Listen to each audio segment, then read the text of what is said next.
కాదు ఒకటే ఉంది ఫ్లెక్సీ. స్వచ్ఛందంగా మన ప్రతి షాపును బంద్ చేసి ఉదయం 9:30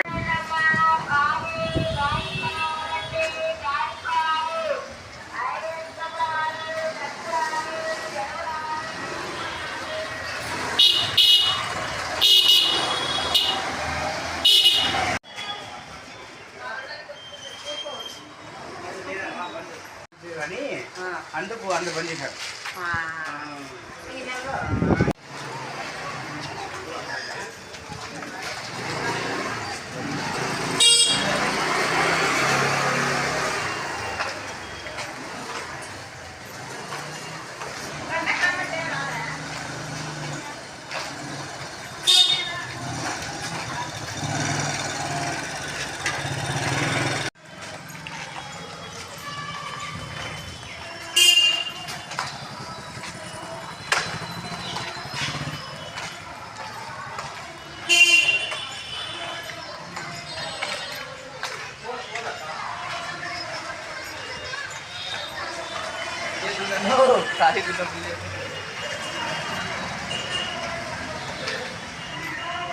ఆ జీవాలను సాధించి ఎక్కడైతే ఉంటుందో అంత ఆ పరిధిలోనే షాపింగ్ మాల్స్ కూడా వచ్చేటువంటి 24వ తేదీ గురువారం స్వచ్ఛందంగా మన ప్రతి షాపును బంద్ చేసి ఉదయం 9:30 గంటలకు ఏసేపేట నుండి కూడా దుర్గమ్మ గుడి దగ్గర నుండి ర్యాలీ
ఎంతమంది వచ్చినారని చూసేదానికి.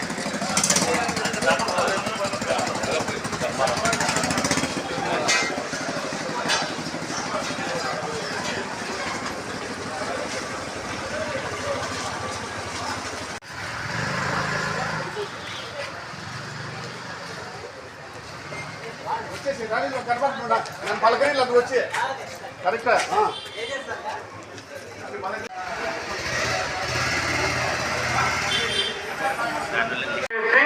అందరూ స్వచ్ఛందంగా పాల్గొని ర్యాలీని ఊరు నంబర్ షాపింగ్ మాల్స్ మార్వాడి సంస్థలు మన ఊరు మన దుకాణం మంగళ్య షాపింగ్ మాల్ వెంటనే మంగళ్య షాపింగ్ మాల్ వెంటనే మంగళ్య షాపింగ్ వెంటనే మంగళ్య షాపింగ్ వెంటనే ఎటువంటి పర్మిషన్లు లేకుండా ముందు పర్మిషన్ తీసుకొని ఆక్రమణగా దుకాణములు ఏర్పాటు చేసినటువంటి మంగళ్య షాపింగ్ ని వెంటనే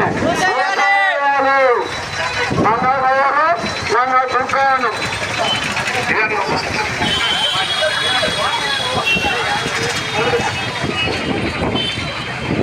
మన ఊరు మన దుకాణం మన ఊరు మన దుకాణం మన ఊరు మన దుకాణం మంగళ్య షాపింగ్ మాల్ వెంటనే మంగళ్య షాపింగ్ మాల్ వెంటనే మన ఊరు మన దుకాణం మన ఊరు మన దుకాణం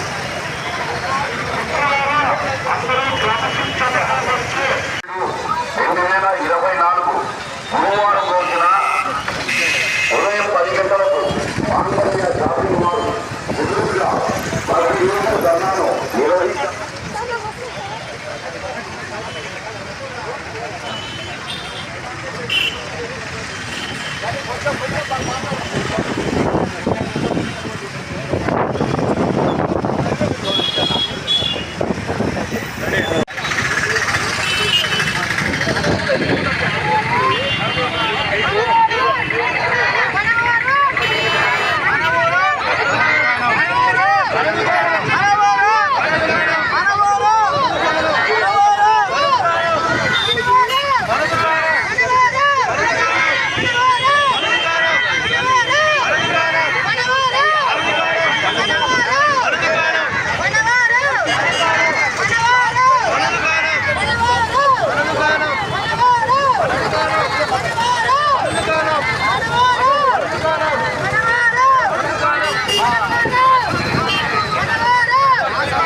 షాపును బంద్ చేసి ఉదయం 9:30 ఏపీపేట గల పుష్కమ్మ గుడి దగ్గర నుండి ర్యాలీ ప్రారంభం.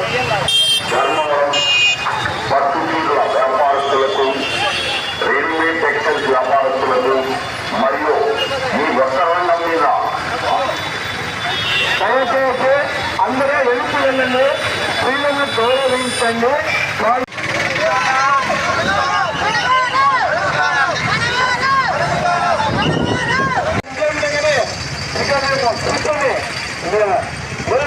పోయడానికి కూడా మేము వెనుకాడుతో ఇక్కడే కూర్చుంటామని తెలియజేస్తున్నాం. ఆ షాపింగ్ మాల్కి ఒక పర్మిషన్ కూడా లేదు. కేవలం అది షాపింగ్ మాల్ కాదు, ఓన్లీ రెసిడెన్షియల్.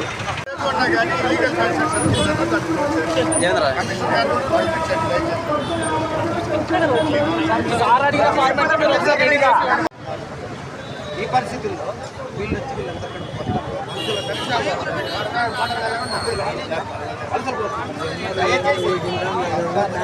సమస్య ఇప్పుడే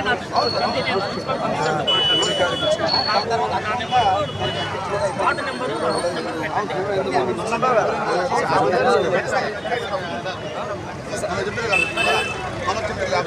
పబ్లిక్ అంతరా కలిగించకూడదు.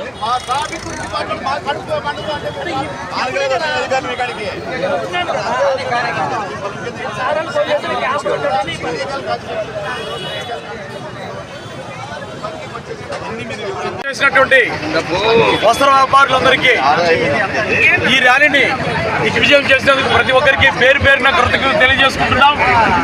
ఈ రోజుతో ఈ సమస్య ఆగడం లేదు. ఇక్కడికి ధర్మవరం పట్టణ ఎంఆర్ఓ గారు వచ్చి మా సమస్యలు విని మీకు తక్షణమే మీకు పరిష్కార మార్గం చేస్తాము, మీకు న్యాయం చేస్తామనడంతో ఈ రోజుకి ఈ ఉద్యమాన్ని ఈ రోజుకి మాత్రమే తాత్కాలికంగా ఆపివేస్తున్నాం. తర్వాత వారు మాకు ఏ విధమైనటువంటి న్యాయం చేస్తారని చూసుకొని వాళ్ళు ఎలాంటి న్యాయమో చేయకపోయినా, మాకు ఎలాంటి న్యాయం జరగకపోయినా మళ్ళీ ఇదే విధంగానే రోడ్డెక్కి ధర్నా కానీ ర్యాలీ కానీ చేయడానికి మేము ఎలాంటి ఇరుకుకు పోమని చెప్పి తెలియజేసుకుంటున్నాం. అక్రమంగా ఎలాంటి లైసెన్సులు లేకపోకుండా షాప్ రన్ చేస్తున్నటువంటి మాంగళ్య షాపింగ్ మాల్ యజమాని వెంటనే బంద్ చేసుకొని ఇక్కడ నుంచి కూటములు సర్ది వెళ్ళిపోవాలని హెచ్చరిస్తున్నాం. మన ధర్మవరం పట్టణ ఎంఆర్ఓ గారు రావడం జరిగింది. ఆర్డీఓ గారు అడ్డుపట్ల లేనందువల్ల ఎంఆర్ఓ గారు రావడం జరిగింది. ఆయనకి మా యొక్క బాధలన్నీ చెప్పినాము. ధర్మవరం పట్టణ వ్యాపారస్తులు, పట్టు చీరలు అయితేనేమి, చౌలి శాఖ అయితేనేమి, తర్వాత రెడీమేడ్ వాళ్ళందరూ మొత్తం కలిసి రావడం జరిగింది. కారణం ఏమంటే వాళ్ళంతా నాణ్యత లేని సరుకును తీసుకొచ్చి 500 రూపాయలు కేజీ లెక్క నమ్ముతుంటే వీళ్ళందరూ కూడా నాణ్యమైన సరుకు పెట్టి అమ్మేదాని వల్ల ఆ సరుకును అమ్మలేక, చీరలను వస్త్రాలను అమ్మలేక ఎంతో రోడ్డు మీదకి వచ్చేసిన పరిస్థితి వచ్చింది. బేరాలు లేక, బోనీ లేక, బాడీలు కట్టలేని పరిస్థితి కూడా దాపురించింది. ఇదే విధానం కొనసాగితే వీళ్ళని ఇట్లే వదిలిపెడితే మొత్తం ధర్మవరం పట్టణంలో ఉండే వ్యాపార సంస్థలన్నీ బంద్ అవుతాయని చెప్పేసి నేను ఈ కార్యక్రమం చేపట్టాం. కానీ మాంగళ్య షాప్ అనే సంస్థ చూసిపట్టకపోతే, ప్రభుత్వం అనేది వారిపైన చర్య తీసుకోకపోతే ఇల్లీగల్ కన్స్ట్రక్షన్లో జరుగుతున్న ఆ యొక్క వ్యాపార సంస్థని ఎప్పుడైతే నిలుపుదల చేస్తారో ధర్మవరం యొక్క వ్యాపారాలన్నీ పుంజుకుంటాయి. ఎందుకంటే ఈ ఆషాఢ మాసం పేరుతో ఆ కేజీ వ్యాపారాలు, కాయగూరల వ్యాపారాల వల్ల మనకి చాలా ఇబ్బంది అవుతుంది. దయచేసి ఆ మాంగళ్య షాపింగ్ యజమాని కూడా హెచ్చరిస్తున్నాము. ఆయన తన సంస్థని క్లోజ్ చేసుకుని పోతే పర్వాలా, లేదంటే ధర్మవరం పట్టణ బంద్ను పాటిస్తాము. నిరవధిక దీక్షలు అన్ని ప్రతి ఒక్కటి చేస్తామని చెప్పేసి ప్రభుత్వం దృష్టికి తీసుకుపోయి, ప్రభుత్వం కూడా స్పందించకపోతే మా యొక్క హెచ్చరిక చేస్తున్నాం. ఆర్డీఓ గారికి కానీ, మున్సిపల్ కమిషనర్కి కానీ వెంటనే ఆ షాపింగ్ మాల్ మూసేయాలని చెప్పేసి మరీ డిమాండ్ చేస్తూ ఈ కార్యక్రమాన్ని విజయవంతం చేసిన ప్రతి ఒక్కరికి ధన్యవాదాలు తెలిపి